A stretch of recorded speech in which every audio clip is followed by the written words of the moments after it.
athletes, which we've got great players, which we have. What's scary to think about and what's unbelievably impressive is, what if you had a team that just flew around the floor, threw their body around? I'm telling you right now, if you guys would commit to doing stuff like that, number one, people are going to fall in love with you in terms of your fans. Number two, other teams are just going to say, on top of being so good, they do all that dirty stuff, that dirty work, getting on the floor, getting after it, when they're up 10, down 20, up 20, whatever. You know what? There's no answer. There is no answer for that, right? You got talent that does that, that's an amazing thing. And I'm just waiting. I'm waiting for you guys to take the lid off this jar and do it. Because at that point, you know what? You don't need me around. You don't need us around. You just go play. Because ain't nobody going to beat you. You're just going to beat yourself. 1, 2, 3. September, we weren't really sure what how with new guys, how they were going to respond to certain things. Now, being February, we're pleased with where we're at. With some guys. Some guys haven't, haven't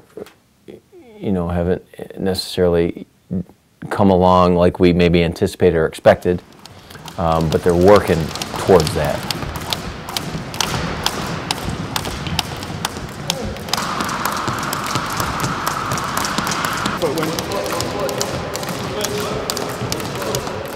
A lot of people try to doubt us after we took the loss, man. We came out flat.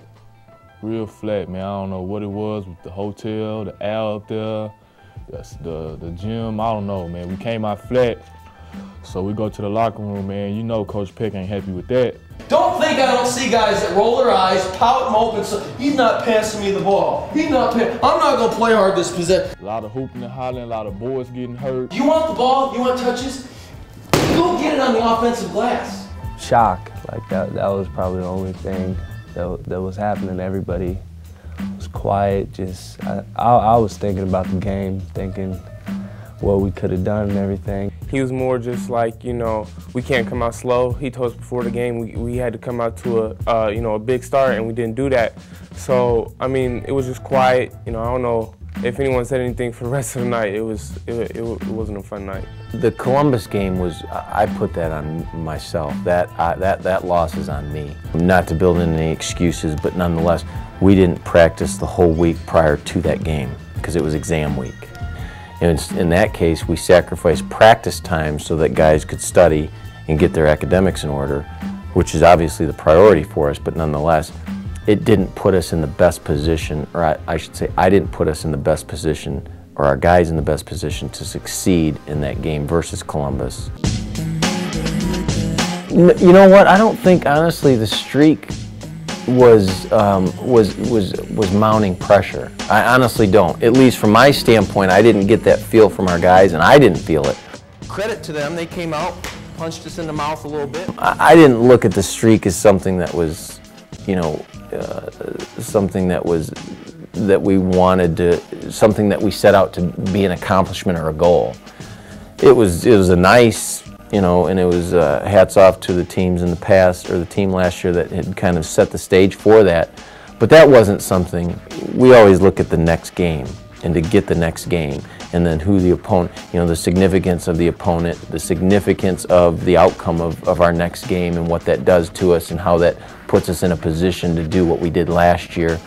So it wasn't so much the streak as it was just the fact that, hey, we need to win.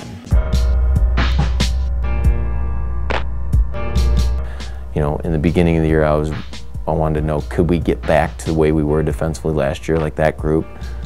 And after the Northland game, I just felt we're not close. Sprint back, get ahead, and guard. So my challenge to them is more an ultimatum. We're going to defend, because that's one area of this program that's non-negotiable. But the emphasis is defense. So you're going to defend, and God help you, you better. Just defend and run the floor. Defend and run the floor. Don't just stand and be a guy. Defend. It's hard. Don't give me excuses.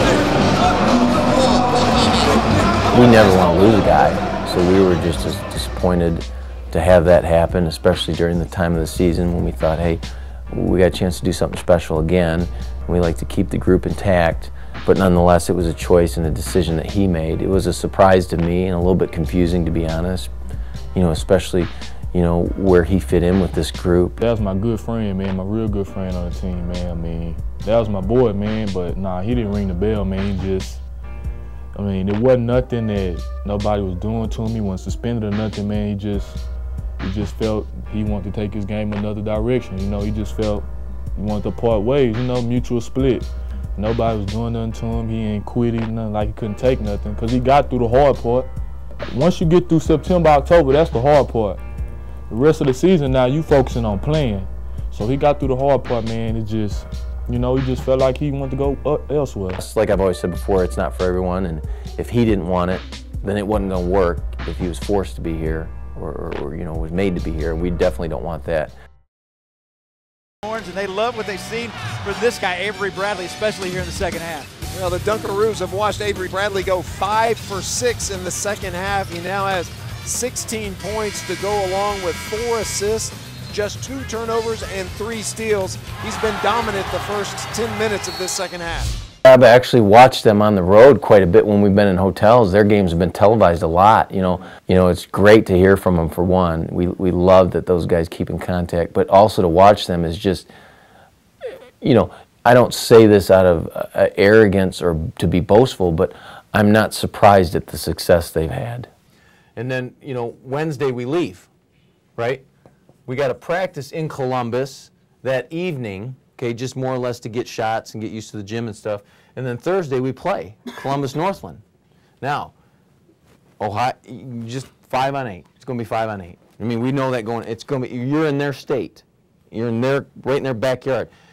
If the arena seats 3,500, so it's going to be 3,490 plus their team and the refs against us.